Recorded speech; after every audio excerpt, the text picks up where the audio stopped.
Welcome everybody to this very exciting session about open infrastructure. During the conference, we've heard about different aspects of open science, and open infrastructure is a very important part of that. And we have a very exciting lineup today, including myself.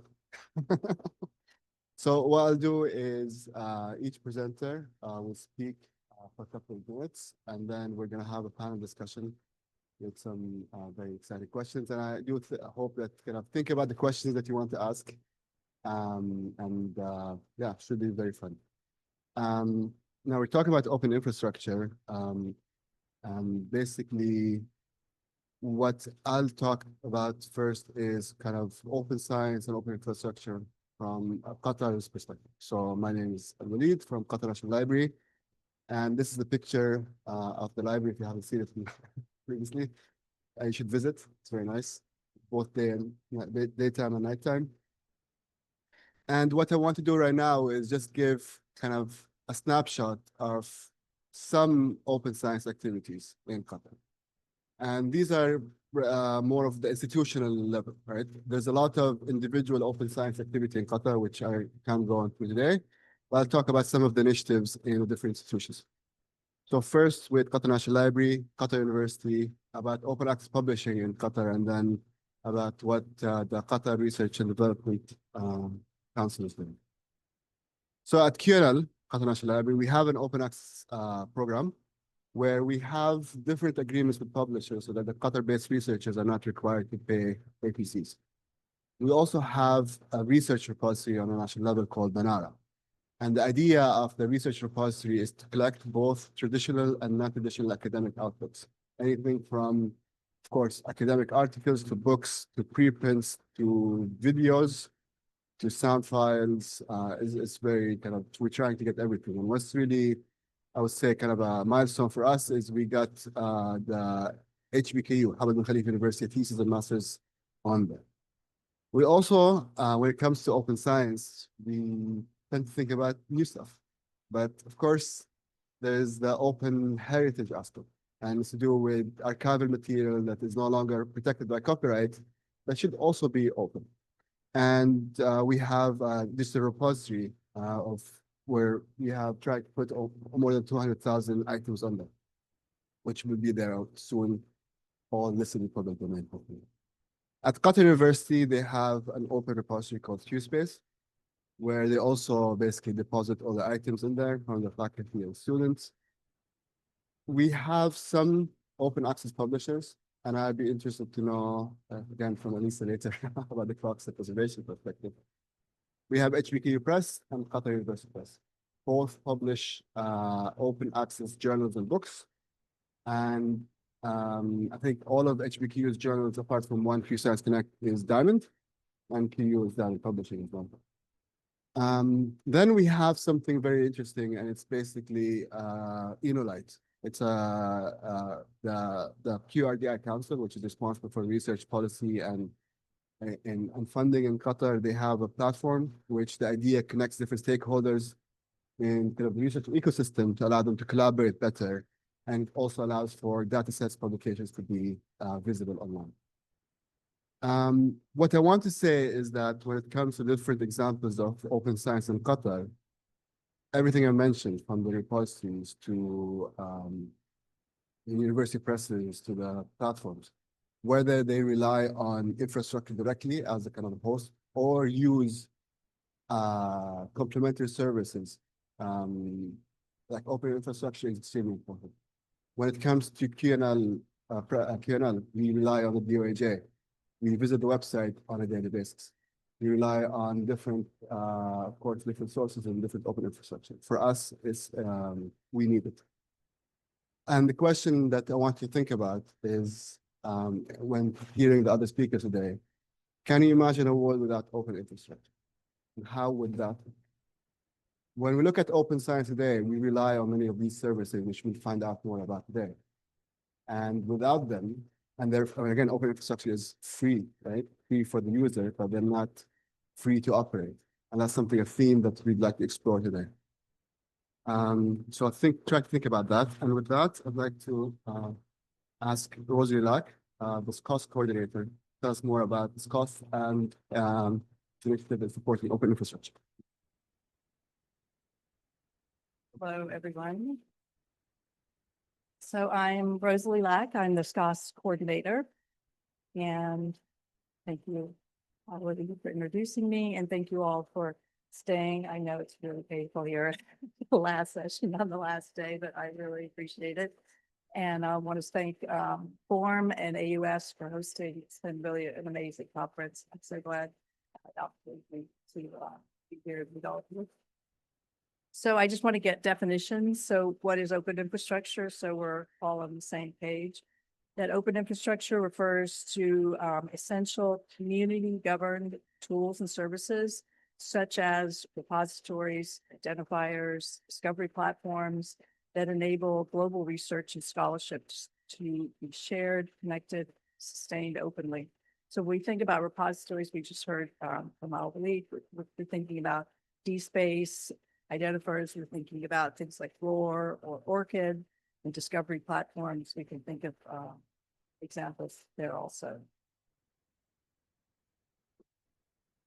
So now talking about the SCOS.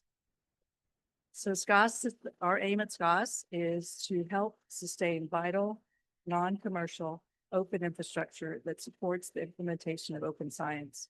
There's a lot of really important words in there.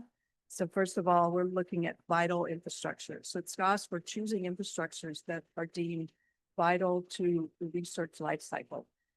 So that means they're essential, they're international in scope, they're cross-disciplinary, and in addition, the infrastructures we work with are all non-commercial.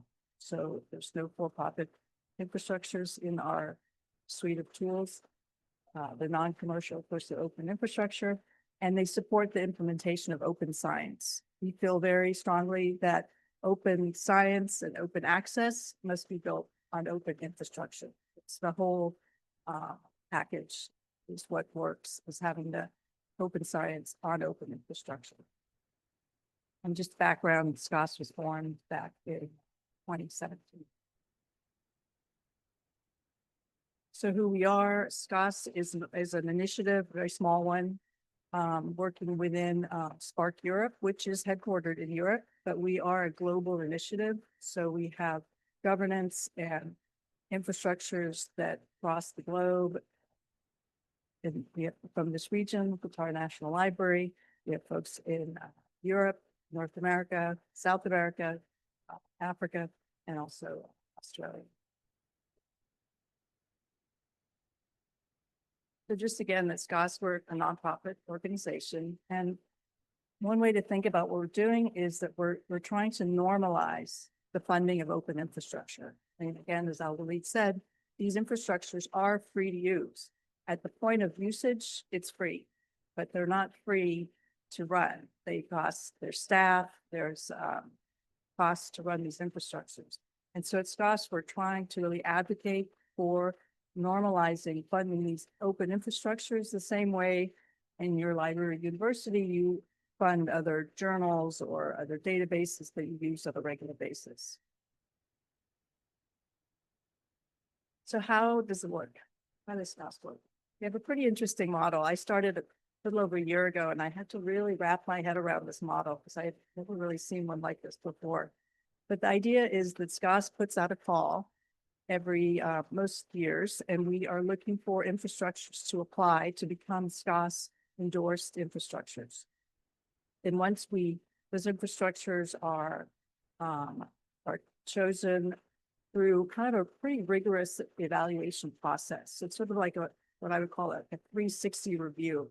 So we're looking at their strategic plans, we're looking at their finances, their governance, are they international in scope, as I said, are they cross-disciplinary, and are they conscious and working with open standards? And so all these factors go into choosing 2 to 4 infrastructures each year, but then join the SCOS endorsed infrastructures.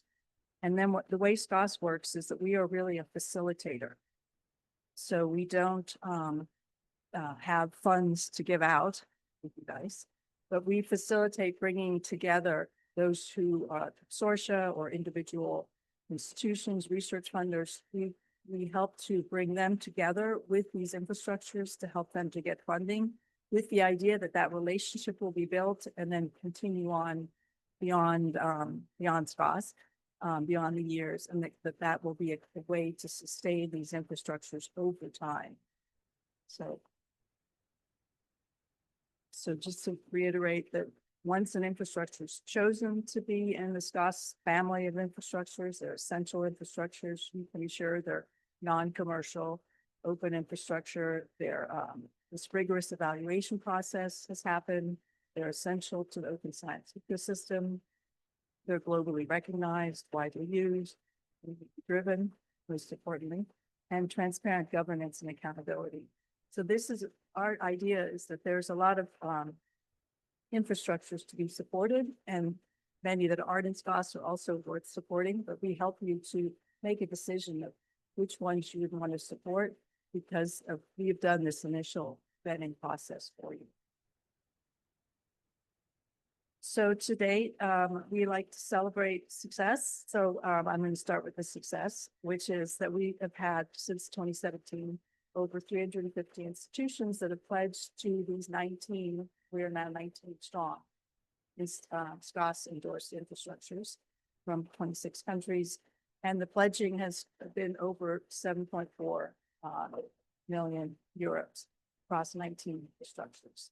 So that is something that we celebrate, and we thank our partners for their support for open science. It's a very positive picture.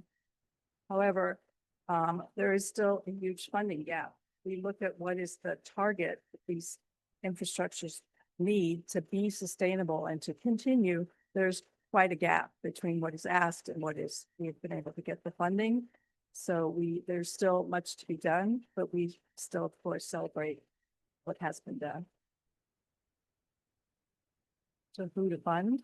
So this is our graphic of, this is the 19 infrastructures that make up the SCOS family of infrastructures. And I certainly invite you, if any of these don't look familiar, write them down and take a look, because they're all doing really pretty amazing work. And they go across from data, supporting data, to software, to Diamond OA publishers, to publishing in platforms in Africa, the AGEL, to South America with Red Elite, books, journals. It's all here.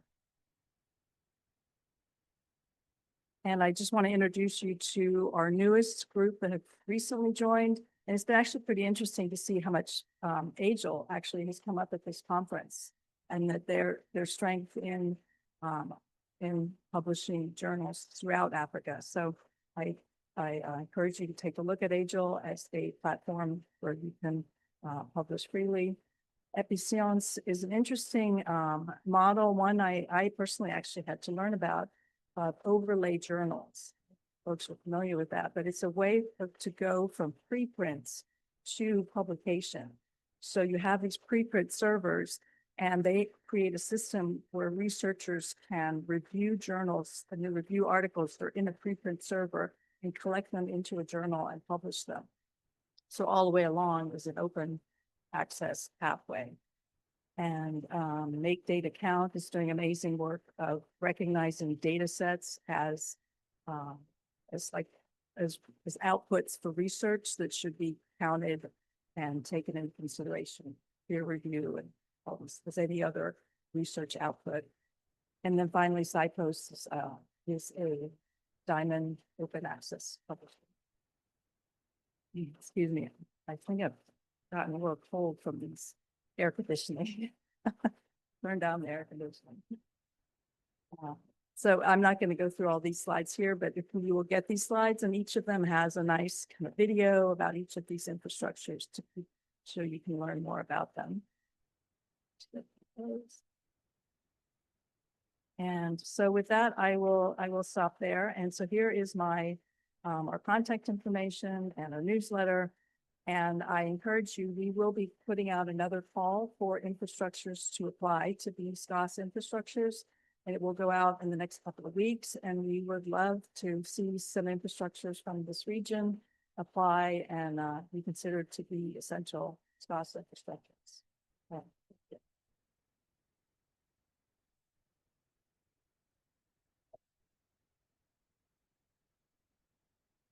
Thank you, Rosalie. And yeah, it's a good point that we've heard about different infrastructure throughout the conference. And to tell us more about DOAJ as cost family member, I'd like to welcome Emily to the stage.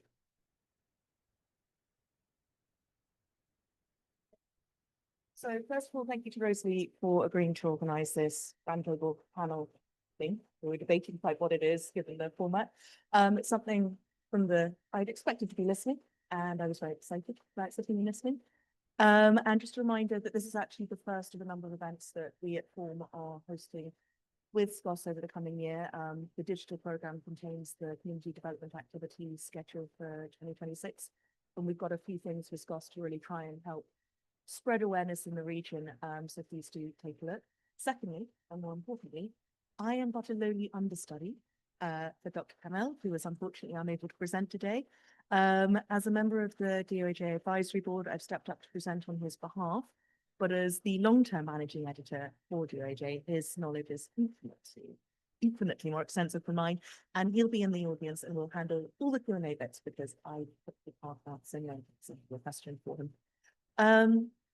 So on to the presentation itself, which will be a brief contextual overview of the DOAJ as a really fundamental important piece of open infrastructure that supports the effective governing, sustaining and empowering the global commons. So let's start with what the platform and the organisation actually is. Now, many of you probably already know the simplest answer to this is it's a database where open access journals can be stored. But the real answer is much more complex than that, because the DOAJ has developed its role, function, and purpose to become so much more than a simple index or repository. It is now, as the title of the short presentation suggests, one of the foundational cornerstones of the open access movement and one of the key avenues for disseminating academically rigorous, multilingual open access research from across the whole globe, rather than just the global north. And as you can see here, there are 4 key points which we at the DOAJ tend to pull out to demonstrate who we are. The DOAJ is a unique and extensive index of diverse peer-reviewed open access journals. The mission is to raise the profile, visibility, and impact of all quality open access journals globally, regardless of discipline, geography, or language. The acceptance criteria, which is number 3, is the global gold standard for open access journal publishing, and it's trusted across the scholarly community. That's particularly important given the rise of predators and low quality content. And finally, and crucial for today's discussion, the services and metadata are provided for free to everyone, everywhere. And I have to say, as a newcomer to the organisation, because I, and Andrea as well actually, only joined the advisory board a few months ago, this is all the more impressive because of the tiny amount of people who've worked so hard to make these achievements reality. There are just 21 staff, of which only 12 are full-time employees and 13 are managing editors, like Dr. Kamel. And we have a number of ambassadors, and we'll touch on the ambassador program shortly, and over 100 volunteers. And it's worth noting briefly here, because it's something that's come up quite a lot over the last couple of days, is that these dynamics really reflect a wider trend and issue with the open science movement, which is heavily over-reliant on volunteers. And I know many of you here today contribute your time and insights on a volunteer basis, either to Form or to a number of other open science initiatives. And while this is, of course, hugely admirable and we're deeply grateful, it can also be very problematic as hugely important organizations, pivotal for the success of the open science movement in all its myriad forms, are not only wholly reliant on funding, grants and donations, but reliant on volunteer labour that could just disappear at any point.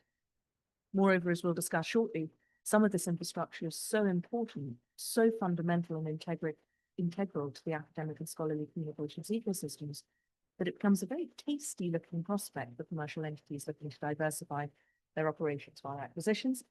And the lack of financial security can sometimes mean that these key organizations can't necessarily protect themselves from forced takeovers or changing owner priorities. And that's why organizations like SCOSS, represented by Rosalie, are so important, as they help us to protect these key organizations by helping with the securing of financial support to ensure that long-term and crucial sustainability. It's also why the DOAJ is firmly established as a community-controlled non-profit entity, and that aims to remain resistant to bias. We're committed to openness, diversity, and accountability. We've embraced the principles of open scholarly infrastructure, POSI, which has again been mentioned by, I think, almost every panel at some point over this event. And in addition, we constantly seek to collaborate with other open infrastructures, aiming to drive change and support the transition into an open and transparent scholarly communications culture. And there's three key elements that I'll pull out here that really make us special. There's the open metadata, so we provide a massive, clean and freely accessible data set of journal metadata via its API. I made use of in my presentation yesterday.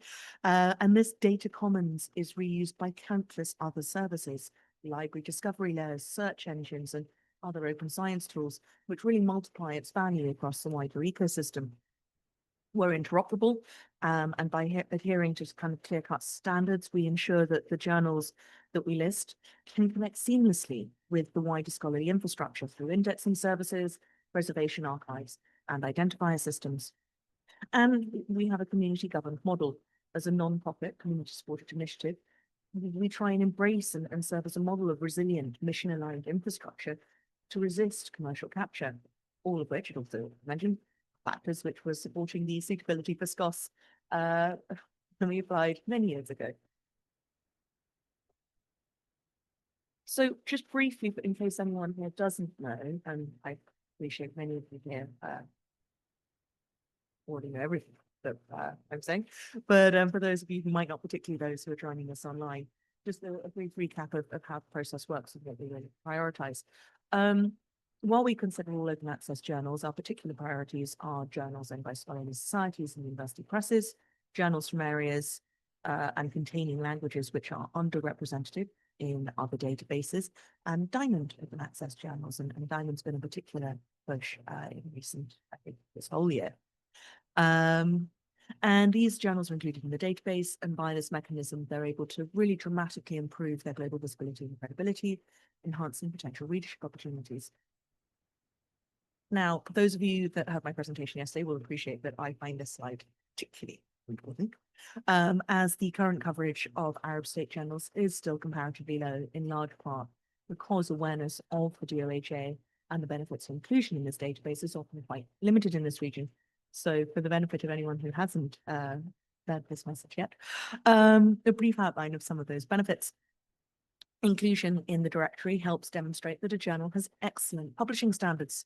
It increases the discoverability of journals in search engines and indexing services. And this in turn helps to attract more authors and readers from domestic and global networks, thereby enhancing the reputation and societal impact of the journals. And the inclusion of the journals in all languages by the DOAJ really encourages the production and preservation of local and localized research. And finally, and quite importantly, given some of the discussions around rankings and reputation that have been happening over the last few days, DOAJ index journals are included in a number of government lists, which is really a testament to the rigorous assessment processes for inclusion, the gold standard mentioned earlier. So what has been achieved so far? There are more than 22,000 journals now included in the database in 89 languages and 140 countries. But perhaps the most important contribution has been in setting and maintaining global standards for trustworthy open access publishing, enhancing discoverability and inclusivity, and building sustainable community-owned infrastructure that now underpins the entire open access ecosystem, as Alan was mentioning earlier. You can't really have open access and accessibility now without going through the DOAJ. And because the DOAJ helps to sustain the inclusive vision of open access, it's all the more important. In an era where open access is often equated with costly article processing charges, the organization actively supports and legitimizes the Diamond open access model. It ensures that the open access movement remains a diverse ecosystem where scholarly communication is not just open, but also equitable, community-controlled, and globally inclusive. In addition, The DOAJ has supported or launched a number of additional tools and solutions to further help the world's scholarly communities. And this includes Think Check Submit, which is a really brilliant tool to help identify and avoid predatory publishers, Jasper to help preserve open access journals, and the Open Access Toolkit, which is extremely useful. And many of you are also available in Arabic.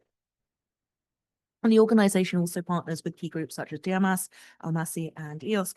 And it's worth emphasising, as Rosalie did when we had our discussion a couple of weeks ago about this, that this focus on capacity building, a willingness to invest time and resources in supporting the growth of community knowledge and best practices, is not only a hallmark of the DOAJ itself, but also a hugely admirable trait that really helps to distinguish non-profit entities in our space from their commercial counterparts, because commercial entities just can't really be bothered most of the time with doing all of this free goodwill capacity building. And if, like me, you find all of this incredibly impressive and inspiring and want to get involved, please do consider joining the Ambassador Programme. As you can see, there are ambassadors scattered all over the world, and their role is to promote journal quality and the importance of standards, advocate for open access, promote the DOAJ itself, and support its journals in indexing for local editors and publishers. And as you can see, there are only a very few ambassadors so far, covering an awful lot of ground.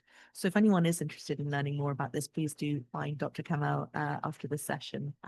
He's eager to talk to all of you. And if you're online and want his details, do just reach out to us and we'll put you in touch. Finally, if you want to know anything more about the DOJ itself or to submit a journal, here are all the details you need. And if you have any in-depth questions, either ask them during the session and I will refer them to Dr. Kamel, or find him afterwards, and I know he'll be extremely happy to talk to you. Thank you.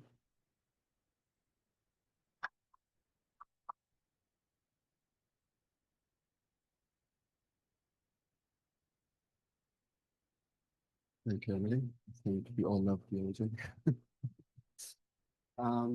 Next, we have Dr. Paris. Assessment and user check.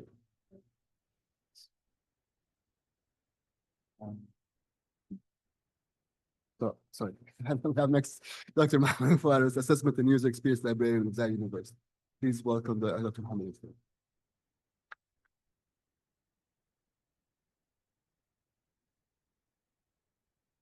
Hello, everyone. Can you hear me? I just wanted to add something to what Emily just mentioned, is that actually the DOAJ is one of the best things that have ever happened to open access and an open science infrastructure. We all use it in one way or another, yeah, and it's all for free, so.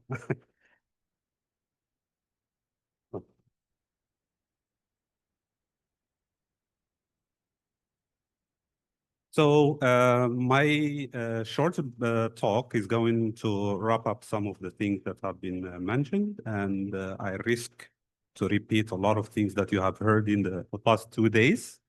Yeah, but I'm focusing on the Arabic countries and open access infrastructure. I'm just going to give a brief overview. It's not going to be a very detailed overview because I'm just going to give some snippets of the information. So it's not an exhaustive study in any way. Yeah. And of course, I'm sure you have heard a lot of definitions in the past 2 days about open science infrastructure, but I wanted to add also a few things that I found interesting. Specifically, the last part is the open science infrastructure functions as the plumbing of the global research ecosystem. And when we say plumbing, it means that every single piece and bit of the infrastructure is very important. Whether it's a system, whether it's a capacity building, anything that actually contributes toward that bigger goal is essential. So when we're talking about open access, open science infrastructures, the global ones, you will see in terms of repositories, preprints, etc., Archive and Zenodo are some of the examples. DOI, you have the persistent identifiers. We have Crossref and data sites. For platforms, you have Dryad, Figshare, etc. Discovery and DOAG, Core and NP1. For the evaluation, we have open citations, open altmetrics, and for tools, I can, for example, talk about Jupyter and RStudio. And actually, I put this deliberately because you can see, even in Rosalie's presentation, that none of the local Arabic infrastructure made it to either to the funding list or to the top players, I would say, yeah? So bear with me, I can be a little bit critical, but as I mentioned in the first slide, every bit is important. So yeah. And with that, just having a quick look at Open Noir, you will notice a little comparison with the world and the Arab world. The number of repositories registered there from the Arab world are only barely 2%. I know there is more. So it's also about getting the word out. It's also about the repository managers being aware of these global structures and infrastructures and the necessity to actually list their repositories. It will increase the visibility. It will provide much more context of what's happening in the Arab world. And just to put it in a little bit of perspective, you see all Arab countries together have the same number of repositories or about the same number of repositories listed in Open Noir as Canada, for example, which is one country, and we are a very big stretch of land, yeah? And Turkey alone has more repositories registered in Open Noir than the whole Arab world. And of course, when we're talking about South America, that's even another story that we all know the importance of the open science infrastructure for South America. And moving on to another infrastructure, which is DSpace. And when we look at the registered sites, again. Okay. Sorry. Oh, what's that? Again, when you look at that's DSpace shouting. Yeah. So when you look at the map of DSpace registered sites, you will notice that the majority of North Africa, except for Egypt, and a very few countries in the Middle East have actually registered their sites in DSpace, and I know that there is a lot more. Yeah. It just shows you that not necessarily because you have the infrastructure means the story, that's the end of the story. Not reaching out, not having enough outreach, and not talking about it enough is a problem in itself. And now we get to DOAG. Only about 3% of the journals are from the Arab countries, which is again a very... Yeah. Huh? Where this is coming? I think there is a overlap of channels or something. But it's all good. It gives me a pause from time to time. Yeah. So you see, this is again another example of what we still have to do in terms of listing our journals in DOAG. And I know that so many people have good journals that deserve to be there, but they just don't want to do the effort or don't have time and also this is a problem that we face when we're talking about open science in our area. There are rarely dedicated teams working on this in our region. And moving on to another essential infrastructure that I consider very essential is Open ALECSO.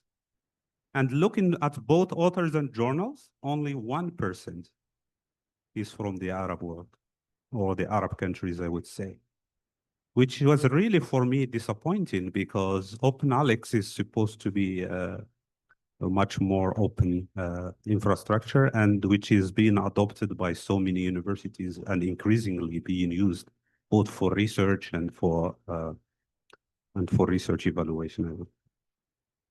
Yeah. So with all of that, I think that we still can leave a lot of impact as Arab countries, for example, by increasing our representations.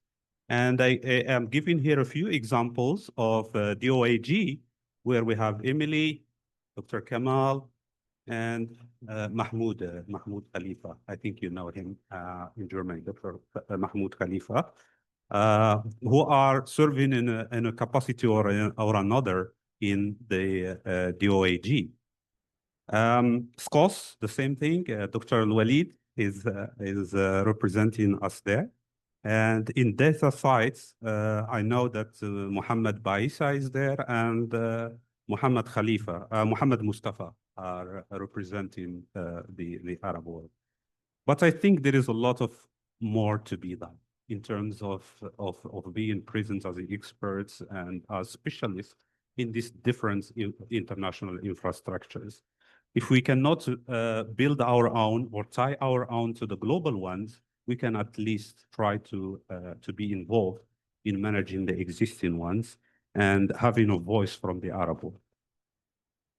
And another way we can have an impact is also through funding. And I think this is something that has been stressed enough, I think a lot of times throughout this panel, this forum, that open access infrastructure or open science infrastructure is often free, but it costs money, yeah? And we're really, one way we can have an impact is through funding. And a good example is when we have, where we have here in SCOS, is the King Abdullah University of Science and Technology and Qatar National Library, who have pledged some funds for the initial pilot of SCOS. And also, when we look at DOAG, yeah, we can see that there is, for example, if you look at the organizations from low and middle income countries, there are only very, I mean, the amount that they are asking for funding is very low, yeah? These are the numbers for funding, I think, yeah, is Dr. Kamal? Yeah? The amounts that you can pledge. So for large organizations, it's not big amounts by the budget that we see being used in most of the countries. But it's not all gloom. I think there is also a lot of nice things happening in our part of the world. When I did my first study on institutional repositories in 2010, there were, I think, only 2 or 3 listed in OpenDOA at that time. And we see more and more universities building their own repositories. And also, there is a growth of national open data portals. And the good example is Saudi National Data Bank and Bayanat in the UAE. There are a lot of also regional initiatives, like the Arab Public Data Initiative and the Regional Open Science Alliance, ROSA, in the Arab region. And then our own host today is a forum. And I think if DOAG is the best thing that has happened to open access, forum is the best thing that has happened in the open science in our part of the world. Okay? Because it's the only platform that brings us together annually. And without this forum and without this stage that it provides, this discussion won't even happen. And so many of the outreach that is happening right now is because people come to the forum and they get exposed to some of these important ideas. And there are also a lot of efforts to link the Arab infrastructure with global initiatives. Some of other examples in the Arab open science infrastructures and initiatives is ACSS, Dataverse in Lebanon, and opendata.gov.sa, and then Open Science Community Saudi Arabia. And I know that there is one for Egypt, there is one for Iraq. And a few years back, there weren't none. And I think now in every forum, year after year, you get more of these communities joining the forum. Okay. Then there is the Arab Public Data Initiative, Arab Development Geo Insights Portal, and Sesame in Jordan. So what are the existing limitations and gaps in the Arab open science infrastructure? There is an early and uneven development. We were late adopters of some of these infrastructures, not only setting them up, but even joining the international ones. There is gaps in digital infrastructure, internet access and funding. In every opportunity we attend events, the mantra is always, there is a problem of funding. And I think also in terms of digital infrastructure, we know that the Middle East here is much more advanced, but there are a lot of other Arab countries that are lacking that key infrastructure. And one very important problem also is we are in a very diverse geographical area where, for example, North Africa, metadata can be an issue because they adopt French and some of them adopt Spanish, while most of the Middle East is using English as the language for metadata. Arabic should be the main one, but it's not happening all the time. Yeah. So there is also a lack of strong open science policies and mandates. And in this occasion, I would think and I would congratulate Al-Walid because Qatar QNL is leading in this way. And so far, I think I told Al-Walid already before about this. It's, I think, a model that can be copied in a lot of our Arab countries.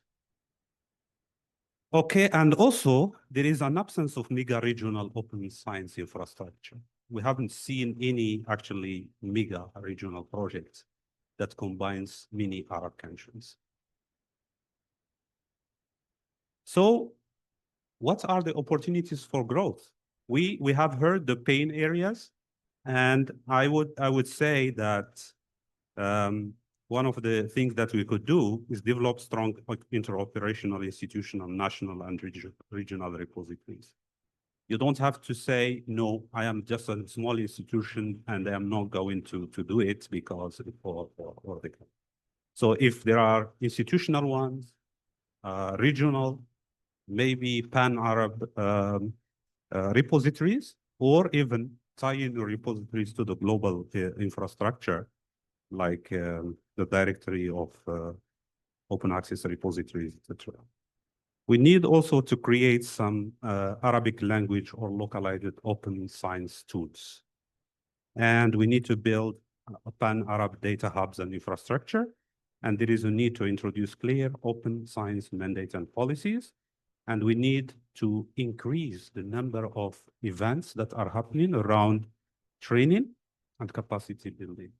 I know that the forum is doing a good job. They have this annual forum and they do have workshops throughout the year.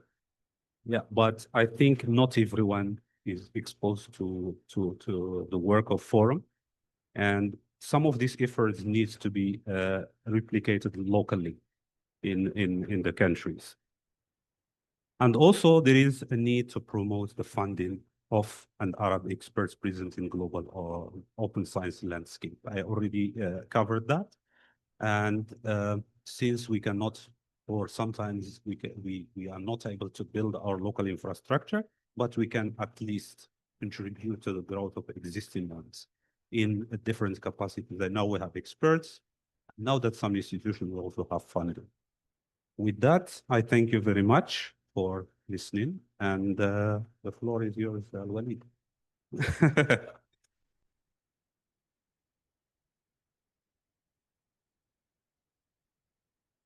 Thank you, Dr. Mohammed. I'd like to ask speakers to join the stage. And you know, Dr. Mohammed, you did the analysis in 2010. I did the same in 2014. There were 33. So it's good to see a growth.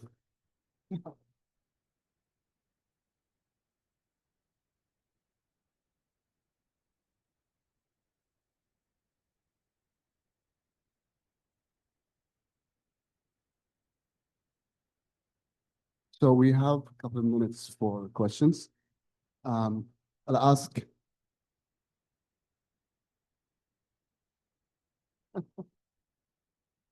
Sorry, I just keep carrying popcorn with me. I'll ask some questions and then we'll open the floor for the audience to ask.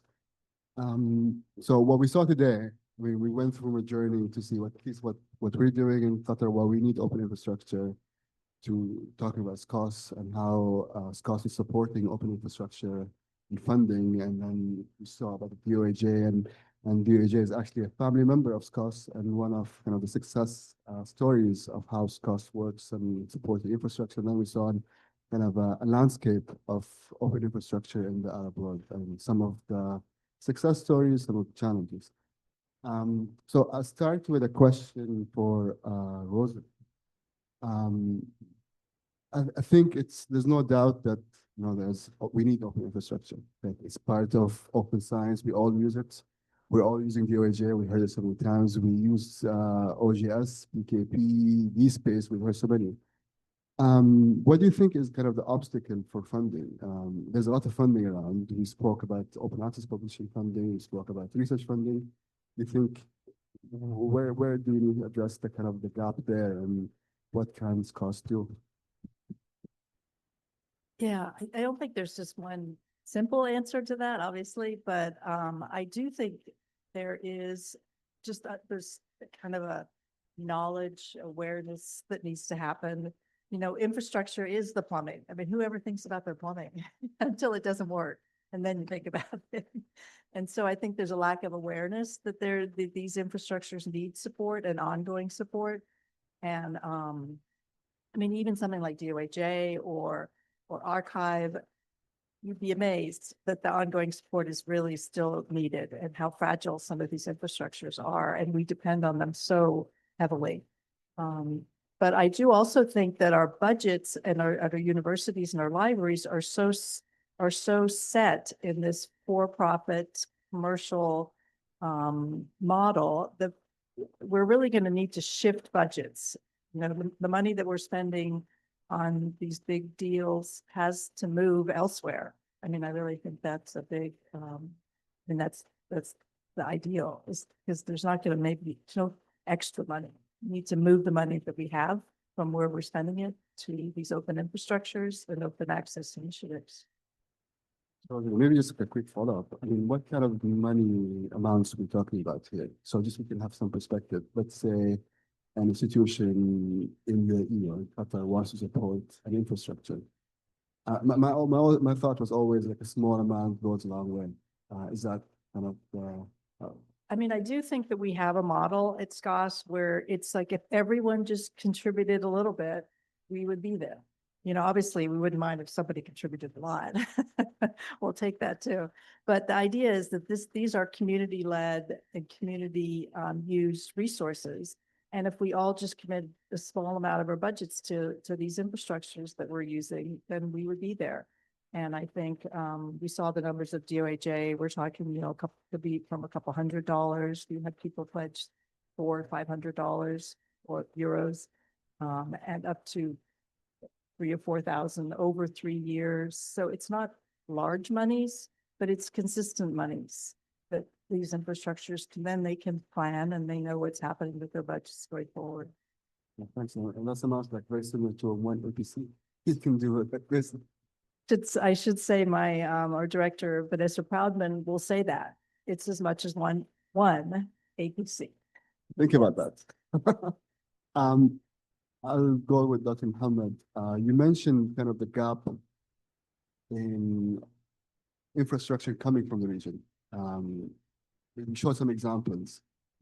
Do you think that we should build our own, or should we use is that like, I know some of the issues with metadata, at least in North Africa with Arabic, English, and French, maybe let's say infrastructure that exists don't support that. But do you think that the way forward is we have to build our own, or do we support existing infrastructure? Or, for example, with Silo in Brazil, there's a South African model, right? So this can adopt it. So I don't know what your thoughts about kind of Maybe there's not really like Yeah, one answer. thank you, Al-Walid. I think the answer is not an easy one. The ideal would be a combination of local infrastructure and, of course, tying it to the international ones, supporting the international ones. And why I believe that you still need to build your own is first because of the uniqueness of our region, the language challenges, geopolitical challenges, and so on. But also because joining international infrastructure is like you are a host in somebody's home, you know? You will always be a host. You will rarely see, for example, representation getting to that stage where you can say we have reached full equity and so on. Because when you design something, you design it first with local priorities. And most of this infrastructure, when they are designed in Europe, for example, they are Eurocentric and they will remain Eurocentric for so many years. Not only in terms of language, but in terms of even in their outer reach and capacity building. And I can say, for example, an example is the OIG, even though it's one of the best things that ever happened, it still has that Eurocentric feel to it. Because I know that regardless of which language is your journal, you still have to provide some English metadata, still have to provide the basic information about the journal in English and so on. Yeah, isn't that the situation, Dr. Kamal? Yeah. Huh? Putting him on the spot. Yeah. That's another question. I think it's clear. Rhetorical. I try to remember the last part of your question. Huh? You, Sorry, we can adopt others, but I think you mentioned kind of localization. yeah. Cielo is a very, very good example and is a very successful one. And the model itself is amazing, you know, the way they have been working with open access, the number of journals, its growth from Latin America to even now include parts of Europe is an amazing success story that we should look at, you know? Yeah. Thank you, Dr. Mohammed. I have a question for DOAJ. So, you know, like DOAJ is an example of kind of a success story when it got funding, mediated its costs, but we still know that DOAJ still requires funding. It's even though you've reached a certain stage, you still need continuous funding. And my question is really what we heard from Dr. Muhammad is that even, let's say, participation in the different infrastructure, different roles can help, not necessarily paying money. And I wanted to know, like, from your perspective, the ambassador program, kind of, how's that working, and would the other infrastructure benefit from such a program, having representation in the region? Yeah, of course. As you mentioned in your geographic map, that we are focusing on the global south because the issue with the open access is in the global south. So our priority is to promote open access in the global south. So we initiate the ambassador program since 2016, and this program was copied by other organizations because we need to have more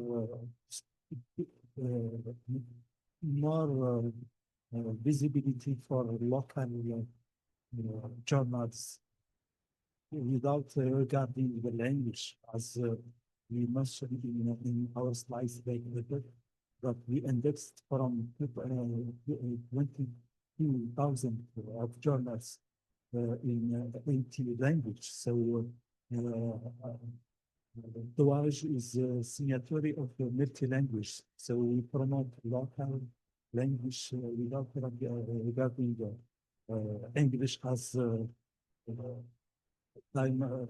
the only my is language is, of course, we promote Arabic, French, and other language, local language.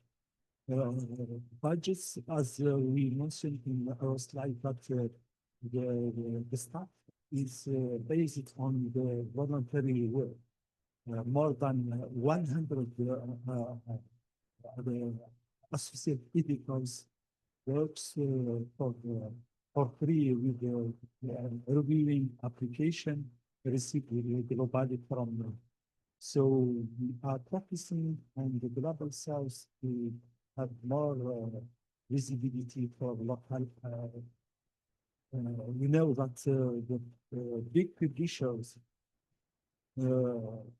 are located in the north, so it's very difficult, for example, for scholars from Nigeria or from North Africa to publish their journal in high impact factor. They ask for very big APC, one or 2,000 of the dollars or of euros. It means about 6 months of salary or more. So we are this year is Diamond open access journal. We promote also this new model. Of course, this new model is perfect, but there is of course a problem with how to fund this model. So we are looking for new ideas, and maybe the region. There are a lot of money in our Arab region, but this money is goes to big publisher. I think the idea is to take some funding to pay those scribed journal to help. For example, open access journal in the region. I agree. Thank you for that. And I mean, that's something that as cost we can think about how we can kind of talk with people in the region and see how more money can be channeled. There is enough. There are. We spend it on ABCs and spend on other things. We might think of how we can support UIJ. We love you. Right? Thank you. We've got a couple of minutes. Maybe move for a question or two. One, yeah.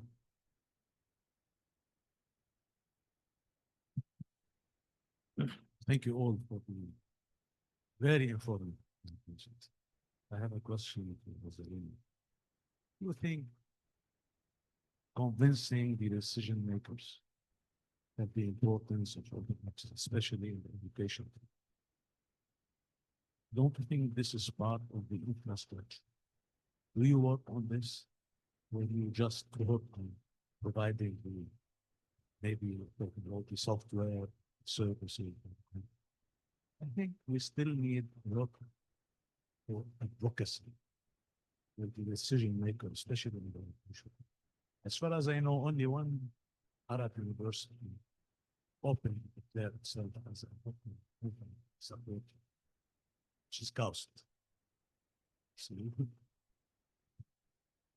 I think we should start from that point, the decision maker in the education field, but maybe we should do partnership, science, so that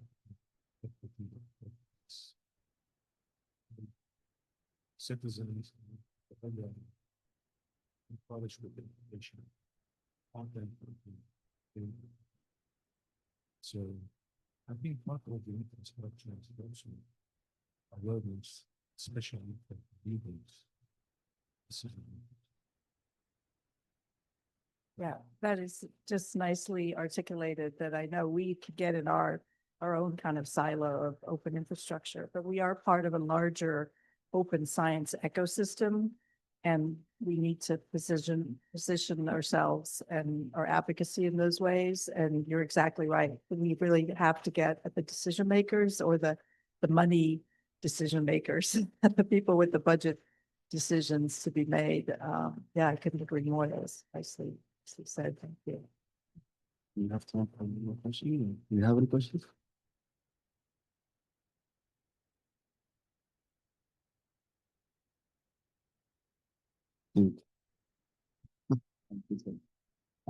So if you want to know more about open infrastructure, with Forum, we have 2 events in 2026 online that you can join, and maybe April or something. April. Yeah, yeah, we'll learn about the next one. And before we finish, maybe any like last thoughts from the speakers, if you want to add anything.